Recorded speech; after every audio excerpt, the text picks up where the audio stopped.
की विद्याविहार घाटकोपरची भाषा ही गुजराती आहे।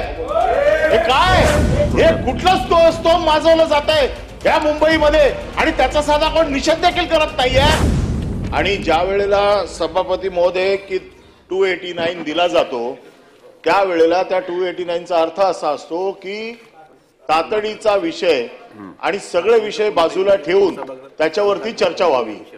परंतु ज्या वेळेला प्रश्न उत्तर 45 दिवस अगोदर टाकतात आणि सगळी यंत्रणा कामाला लागते म्हणून सभापतींनी नियमात बदल केला आणि प्रश्नोत्तराच्या तासानंतर 289 घ्यायचं ठरलं।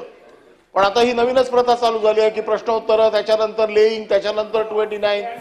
आता 289 आम्ही जो मांडलाय त्याच्यावर कमी कमी आमचं काय म्हणणं आहे ते तर ऐका। बोला।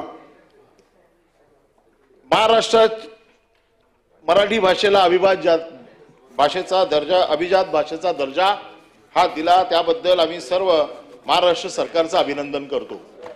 परंतु केंद्र सरकारचं पण हा मोदींचं करतो, मुख्यमंत्र्यांचं करतो, अजून कोणाची नावं असतील त्यांची सांगा, नाही सगळ्यांची करतो।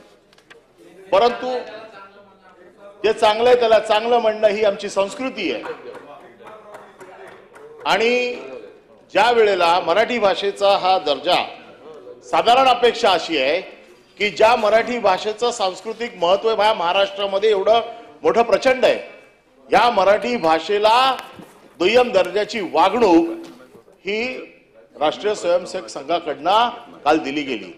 राष्ट्रीय स्वयंसेवक संघाचे ज्येष्ठ नेते भैयाजी जोशी यांनी काल विद्याविहार येथील सभेत असं सांगितलं की मुंबईत राहणाऱ्याला मराठी आलंच पाहिजे असं काय कंपल्सरी नाहीये। काय चाललंय काय, मुंबईत राहणाऱ्याला मराठी भाषा आलीच पाहिजे अशी काही सक्ती नाहीये। आता बोला। आणि असं म्हटलं की विद्याविहार घाटकोपरची भाषा ही गुजराती आहे। हे काय, या म्हणजे तुम्ही भाषिक जागा मुंबईचे तुकडे तुकडे तुकडे करून काही गुजराती, काही मराठी, काही उत्तर भारतीय, काही ख्रिश्चन, हे जे काय मुंबईचे तुकडे पाडण्याचं काम राष्ट्रीय स्वयंसेवक संघाचा जो छुपा अजेंडा आहे की मुंबई तोडायची, मुंबई काढून टाकायची आणि मुंबई गुजरातमध्ये घेऊन जायची। उद्योगधंदे तर नेले गुजरातमध्ये, बाकीच्या सगळ्या गोष्टी नेल्या गुजरातमध्ये। आता मुंबईतल्या तुकड्यांना गुजराती भाषा घाटकोपरची, म्हणजे घाटकोपरमध्ये कोण मराठी राहत नाहीत, घाटकोपरमध्ये कोण इतर भाषिक राहत नाही, हे कुठलं स्तोम माजवलं जात आहे या मुंबईमध्ये आणि त्याचा साधा कोण निषेध देखील करत नाहीये। आणि म्हणून ताबडतोब राष्ट्रीय स्वयंसेवकाच्या भैयाजी जोशींनी मुंबईची माफी मागायलाच पाहिजे। मराठी भाषेचा अन्याय जसा छत्रपती शिवाजी महाराजांचा अन्याय आम्ही सहन करणार नाही, तसाच मराठी भाषेचा देखील अन्याय आम्ही सहज करणार नाही।